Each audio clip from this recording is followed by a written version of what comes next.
O que acontece quando a gente morre? Olha, essa talvez seja a pergunta mais antiga da humanidade. Mas, em vez de procurar a resposta na religião ou na filosofia, que tal a gente dar uma olhada no que a física tem a dizer sobre o nosso fim? É, essa é a grande questão, né? Uma pergunta que todo mundo já se fez em algum momento. Aquela curiosidade fundamental sobre o nosso próprio fim, que acompanha a gente ao longo da vida. E se a física chegasse e dissesse que a gente está fazendo a pergunta errada desde o começo?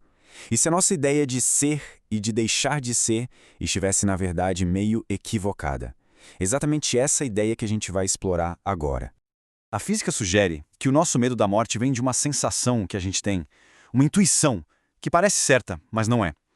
A gente se sente como coisas estáticas.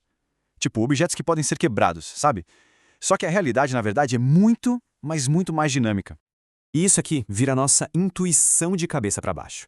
A gente costuma pensar em nós mesmos como substantivos, coisas paradas, tipo uma pedra, mas a física nos vê como verbos, processos dinâmicos, sabe? Como uma dança.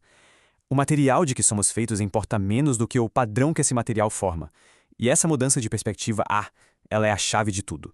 Tá, mas para entender de verdade por que somos mais uma dança do que uma estátua, a gente precisa olhar bem de perto para os nossos blocos de construção mais básicos, os átomos. Aquela mão que parece tão sólida, tão permanente.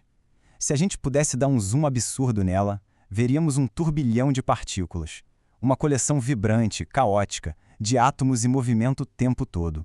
Eles nunca param, nunca são os mesmos. Isso não é só uma ideia, é um fato da fisiologia. A matéria do nosso corpo está sendo trocada ao tempo inteiro. A cada respiração, a cada copo d'água, a gente está trocando de peças. O material de que somos feitos está literalmente fluindo através de nós. Isso nos leva a um paradoxo fascinante, né? Pensa só, se a matéria muda completamente com o passar dos anos, como é que as memórias, a personalidade, a identidade continuam lá? Como a mesma pessoa ainda existe? A resposta está nisso. O que importa é o padrão, não a matéria. Para entender isso, vamos pensar numa onda no oceano. É uma analogia perfeita para essa ideia de um padrão que continua, mesmo quando o material que o forma está sempre mudando.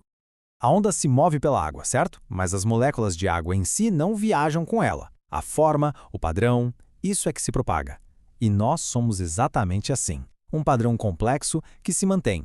Uma dança de átomos que flui através da matéria do universo.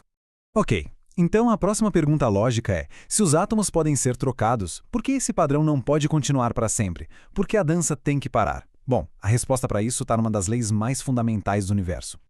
Essa lei é a segunda lei da termodinâmica, e o conceito central dela é a entropia. É a entropia que dita porque todos os padrões, mais cedo ou mais tarde, se dissolvem. E olha, não se trata de uma força do mal ou algo assim. É simplesmente uma questão de estatística. É só pensar num baralho de cartas. Existe só um jeito para as cartas estarem em ordem perfeita, mas existem bilhões de maneiras delas estarem bagunçadas. Quando a gente embaralha, não tem uma força empurrando para a bagunça. O sistema só está se movendo para o resultado que é estatisticamente mais provável. Simples assim. A vida, então, não é um estado natural das coisas.